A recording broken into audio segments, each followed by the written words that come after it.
All right. Good evening. I already started that one. Good afternoon, everyone. Dave Wilson of Results Staff. And I'll tell you what, I got a great guest here today, Matt Lozar of Haley Marketing. And I'm really looking forward to talking with Matt. So right after these messages, we'll be right back.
Wow, you see how quick that stops?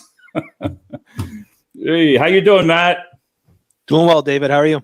Good. Hey, everybody. I want to introduce Matt Lozar. I'll tell you what, for those people that do not know Haley Marketing, we're in staffing and we're going to go over some things. I'll tell you what, they really know what they're doing because I follow you, Matt. I just learned so much off of Haley Marketing, for what you guys do. So if you want to introduce yourself and tell us what you do.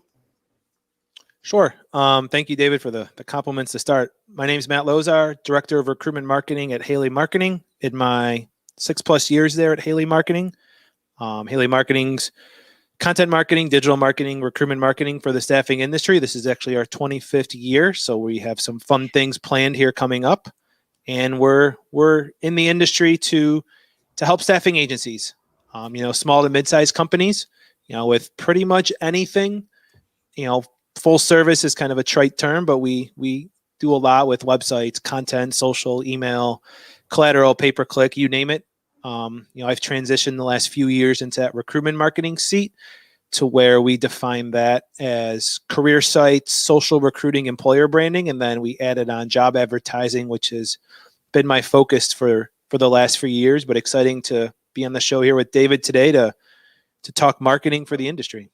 I'll tell you what, again, everybody, you got to check out Matt on LinkedIn, and David Stern's the CEO. And I'll tell you what, it's a great company, but I'm going to go right in for the questions because I get to learn some stuff here. I want to talk about the websites, Matt. I see you post a lot about that. And what do you see the most important things that need to be on the website and that you don't see people doing, if that makes sense? It does. I think the easiest thing is to make it simple.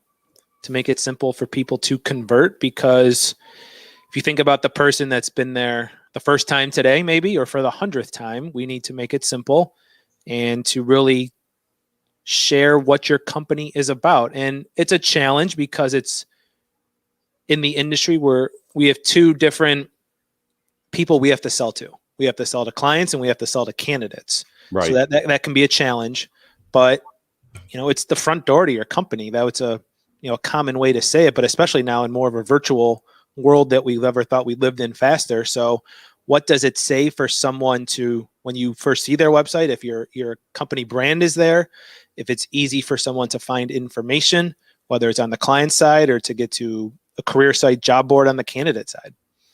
Well, what's important, like the SEOs, I still struggling with that because I've been doing the blogs. I do a thing called my journal, just my struggles that I've utilized, that I've come through the years of starting the staffing.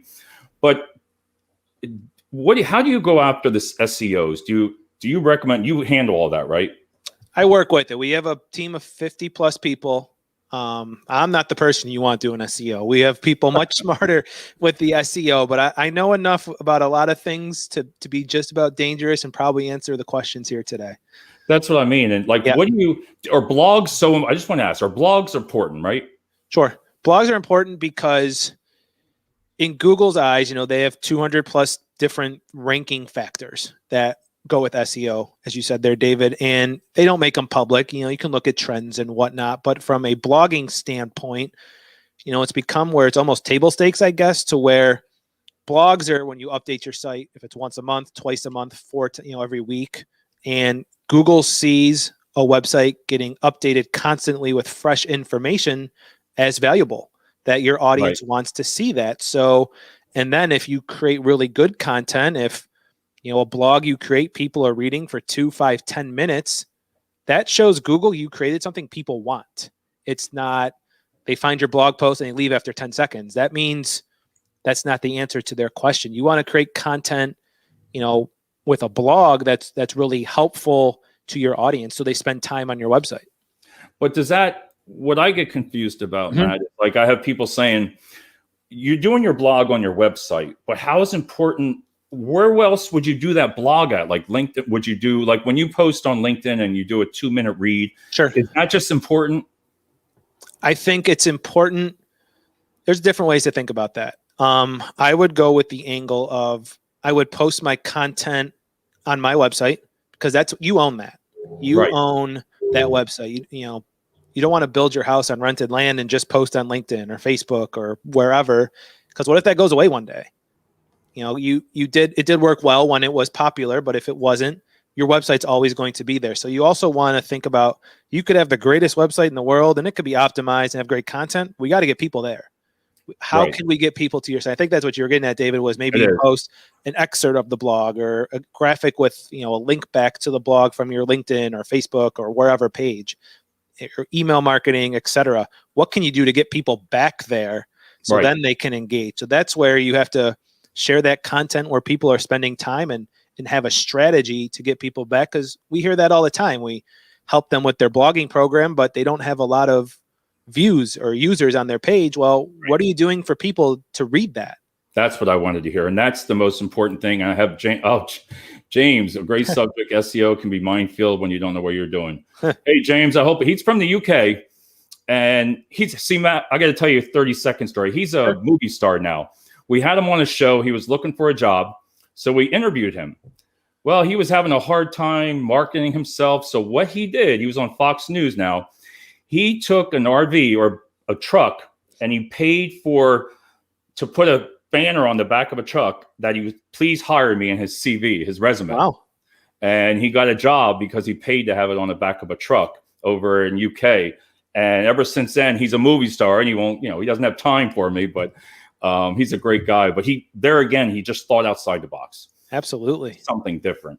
And when I wanted to ask you, one of the questions I have is, all right, so you have your website, now you have your social media. So around here, you're posting your jobs on your social media. That's great. But then some people say, okay, once you apply, now go to our website. So do you see that as a confusion sometimes? Or because when you said one of your articles, you said, listen, if somebody doesn't read, look on your website and figure out within 3 seconds what it's about. Do you see what I'm saying there? I do. It can be challenging. I think you have to be careful with your wording because, and I've run into this before, where you have your jobs on a career site. Everyone pretty much understands that's an application. But if you post a job on Facebook or LinkedIn, maybe, Facebook's probably a really good example where it's a Facebook job posting, or maybe you use an advertising tactic to capture their name, email, phone number, and it says apply now. Did they really apply now? Technically, no, but it's a warm candidate lead is how I like to look at it, to where if Matt's really interested in that warehouse job in Lehigh Valley, which I know you're based out of, I'm expressing my interest in that job. And then your team can follow up with, Matt to see if he's a good fit, which shift does he want to work? What are his skills? What are his availability? That's where I think it's difficult. And, you can look at to see if you can integrate a Facebook application with your ATS, which really takes your tech stack to that next level. But I think just try to be as honest and transparent in that, the content you're posting, to say, hey, are you interested in a new job? Are you looking for something different? Share your information or apply now, and then just follow up honestly with the recruiters to for those people who are, sharing their contact info. There, and that makes sense, because what I've been doing lately, I take the URL. When I learned last time with Haley Marketing, is how important that URL is. So when I'm saying, hey, this is what I offer even on LinkedIn, and then I copy and paste just that URL for even up if you're requesting candidates, you can just, instead of going to the website, I post the URL. So I'm not, I guess what I'm saying is just try to get them to get there. We want to make it easy. We want to, I should have coined the term reduce friction. Like I said, I said this before on some other podcasts or webinars that, I blame Amazon for this, because they've made it very simple for us in the consumer world to buy something in about 3 seconds, if not easier. And consumer trends trickle over to employment, recruiting, and talent acquisition slowly, but they get there, and we expect that. We expect quick responses and to be answered quickly, and to make our experiences as simple as we have outside of the recruitment space. From that, I have one great question I know I get asked, and I want to see your answer for this one, but is the chatbot. I personally, I like it, and I'll tell you the reason why I do is because I don't utilize it just during the day, but if at nighttime, if I see the chatbot, I'll respond to it if I really want it, because it's kind of like the next day they're going to follow up. So, I mean, do you see positives, negatives, or? I think chatbots are great for that area to get a response. There's some different areas of them. Artificial intelligence was a really big buzz term about a year or two ago with chatbots, and no one really knows what that is. Right. And they're really expensive if you want to get them on your career site. So I think a great way to think of a chatbot is for someone that might come to your site at 9 o'clock at night or 3 p.m. on Saturday. And one that we have on our site at Haley Marketing, on the recruitment marketing site at recruitmentmarketers.com, is it's a guided path almost, to where we have it on the Haley Marketing site where it says, what can we help you with, sales or support? Right. Because we can have, someone's looking to purchase a service or a product from us, or if someone needs help with a technical side of it. And then we work them through a guided path of predetermined questions, with the goal is to get their contact information on how we can help them and route that contact information to the appropriate person. So a chatbot is there maybe when your team's not, but you want to have availability for your company to capitalize and capture that information when someone's interested in a new job or might need a job order filled. So that's where I think chatbots can work really well. That's what I like that. And I know that because I kept going through that. Everybody was so negative about them. And I'm like, okay, but I realized at night, like I said, that's when I just do it, because then I know I don't have to worry about trying to get a hold of them for the day. Sure. But one thing that did happen to me last week, as soon as I was on that website and that thing popped up, I didn't even do anything. And I got a call that quick about using an ATS system. And I couldn't believe that it must be set up to where as soon as I went on there, I was like, wow, that was quick. Yeah, you must have input your information on a previous time, and they're tracking you with a cookie or something on your device, and it's all automated, or it just pops up for someone to talk to you. It's a little scary at times, but that's a really impressive use of automation. It is, because they got me, and I was like, whoa, I was blown away by it. And I was like, well, that's pretty good, because it's just like when you fill out car insurance, you've learned not to do that online because your phone is nonstop.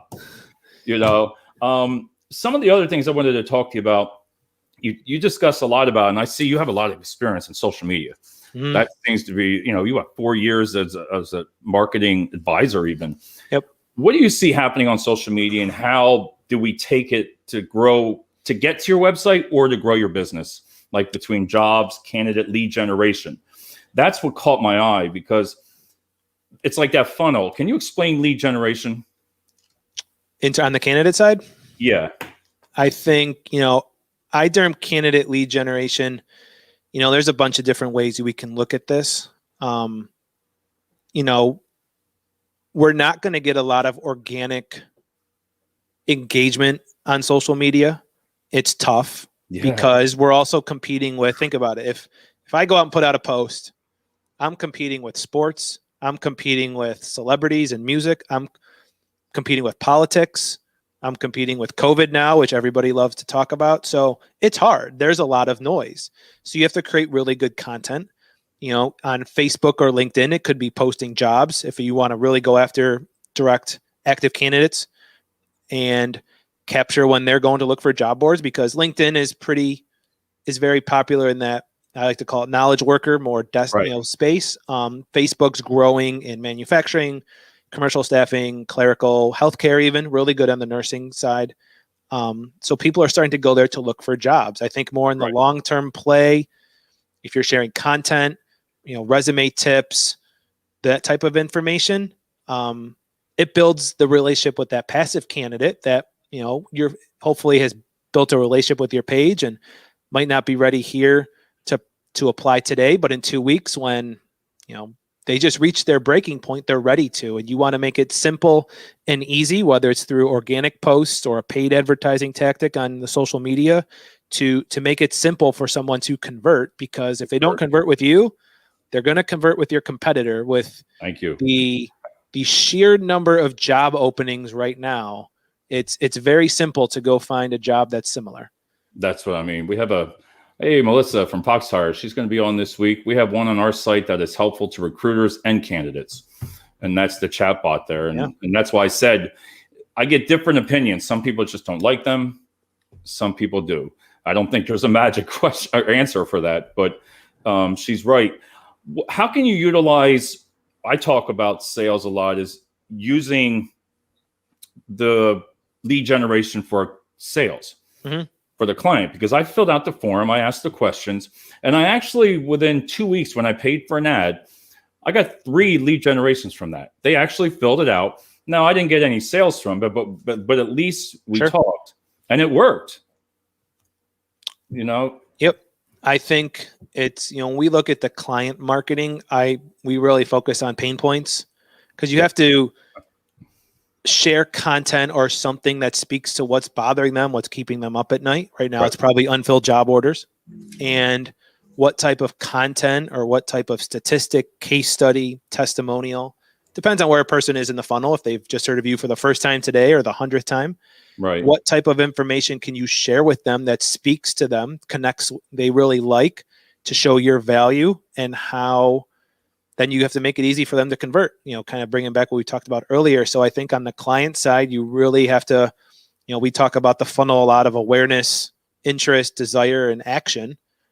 We're all at different buying stages, especially on that client side, and they may just become aware about you today. And then next week, you keep seeing your content, maybe a video, a testimonial, and you keep pounding away at them, because it takes time to make an impression. I'm sure it used to be 7 to 10-ish impressions, and now it's much higher because the digital makes it easier to get in front of someone, but it takes time. But really speak to their pain points and show how you can answer those pain points, I think works well with content that you can distribute on social for client marketing.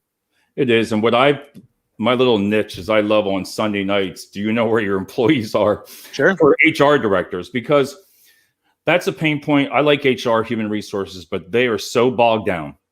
They do everything, and I will stick up for them. But it's like, I watched a video one time and it made sense, but like, you make them feel the pain. I know I don't like that word, feel the pain, but offer a solution.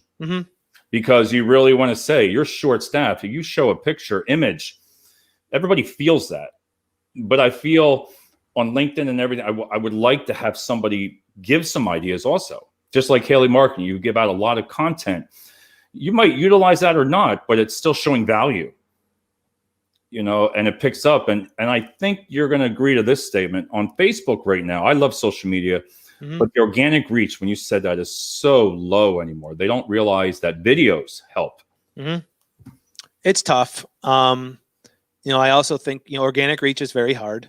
Facebook's in business to make money, so they push advertising. But I also think about my experience on Facebook. One area that can work well with organic reach is going into Facebook groups, because I think Facebook groups being, in the staffing industry, maybe nursing jobs in Buffalo, New York, or accounting jobs in Chicago, because people join that group for a reason. They want to learn about accounting jobs in Chicago. So you can go in and share your blog, share maybe a video, share content. Don't just go in and blast with job postings, become a person and in one-to-one. But I think Facebook groups work well, and they're only organic. They're not paid at all. because when I go on my phone, right, when I go on this thing and check Facebook, my timeline has a lot of information from groups.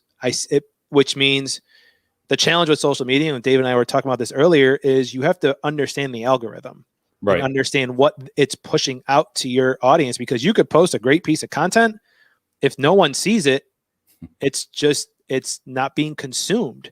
So David asked me before the show, what's this Matt Minute video you used to do? I used to do 1 minute videos on LinkedIn a couple times a week, and it worked really great about 2 years ago. But then a lot of more people were doing video, or just LinkedIn didn't want to push out my videos anymore, and the view count was decreasing. So pivoted to more weekly, longer videos, 10, 15 minutes like this LinkedIn that we're doing, and it works better. So I think you have to understand what the algorithm is, for that organic reach. And on Facebook, groups work really well. Grow your audience, grow your followers, and share that content.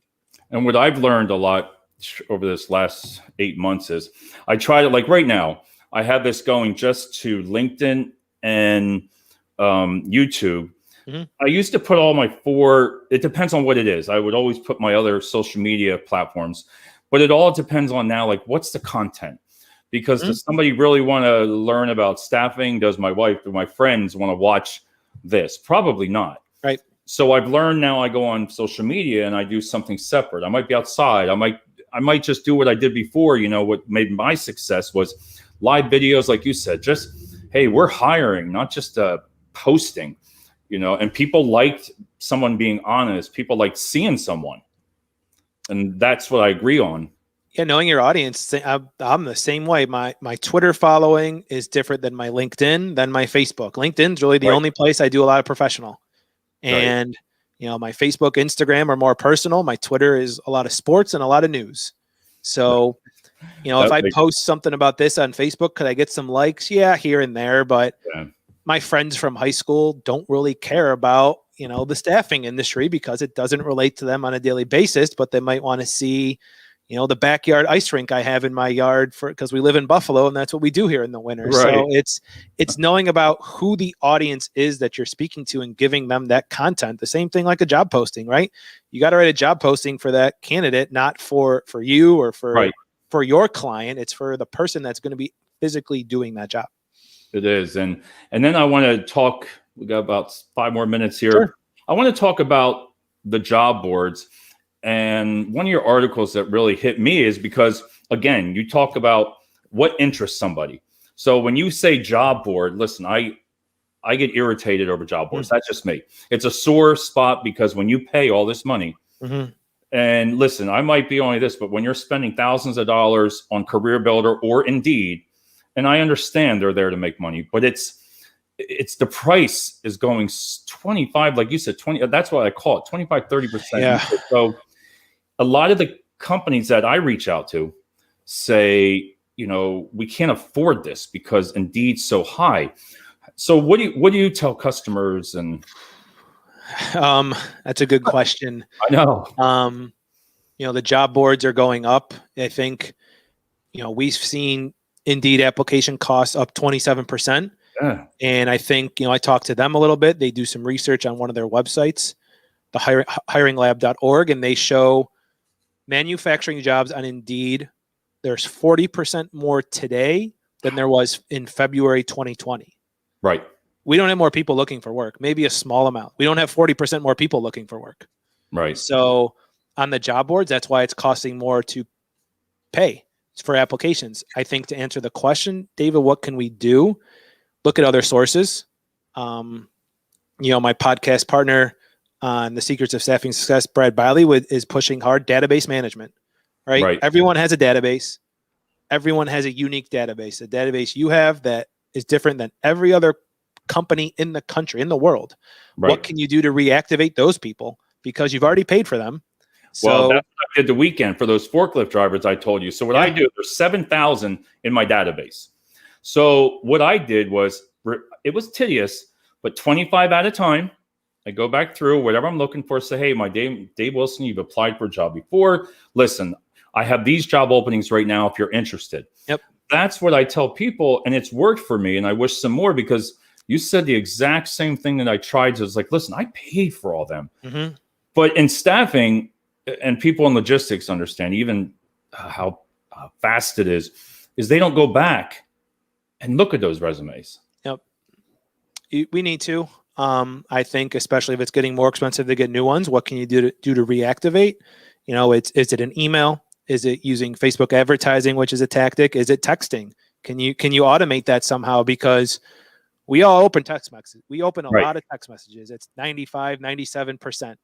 And if you have an automated, easy way to reach out to a large number of people the right way, right, texting could be a perfect way to reactivate that database. But I think databases and social recruiting are two really good ways to reach people, because we have to go where they're spending time.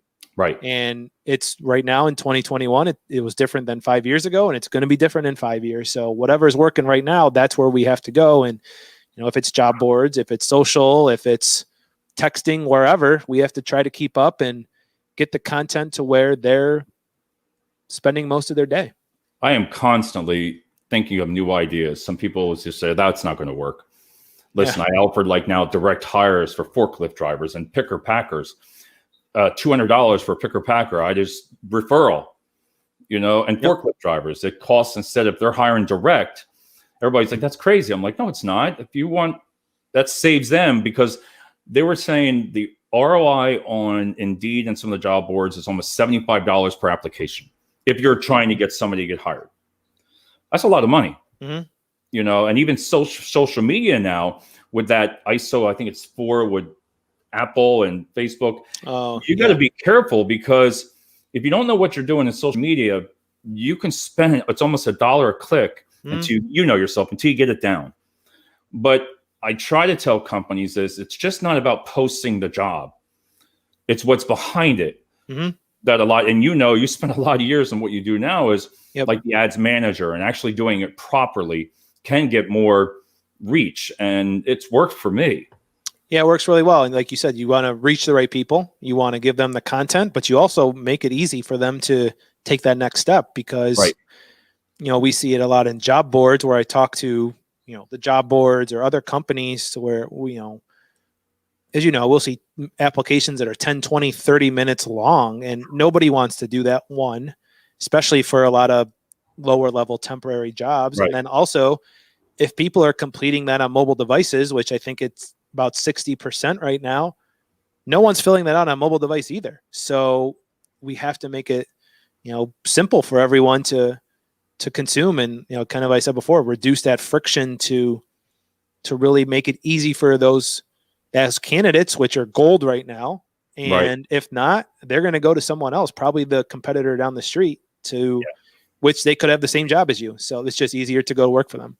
That's what I mean. All right. Last question here is, I'm going to go right back to where I started, was if you, excuse me, if you had 30 seconds now to, what is the best way, again, to get your website out, show great content, where to post it, how often to update it? Like, what would you say?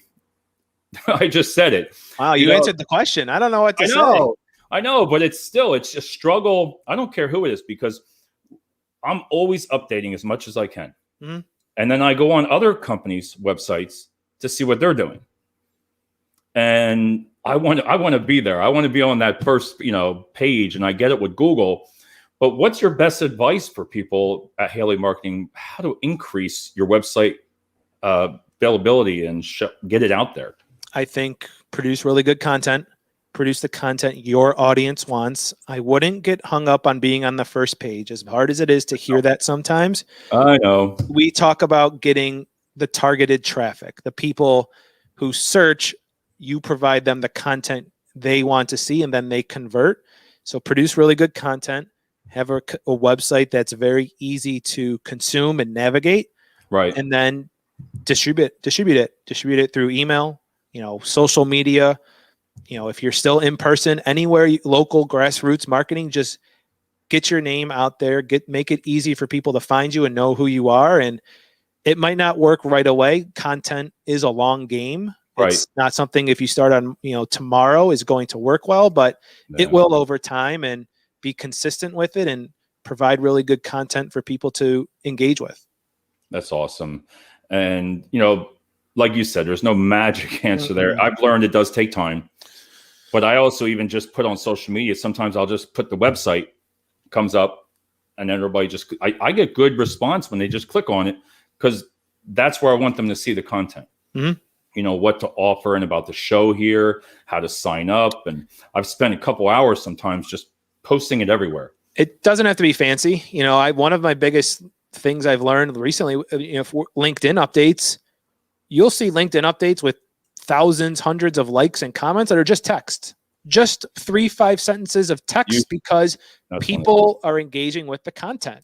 So if it's really good and people like it, yeah, the format could help you in certain areas. Maybe you have a better percentage of, in getting engagement, but make something really good and people will read it, will find it, no matter the length or format.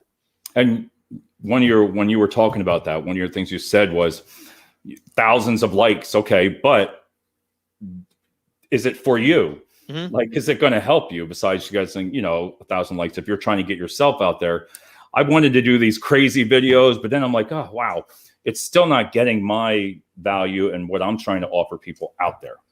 So that makes total sense to me. But, I want to thank you so much, Matt. I appreciate it. Within, I think I messaged you with about 2 days. You were like, let's do it. Yeah.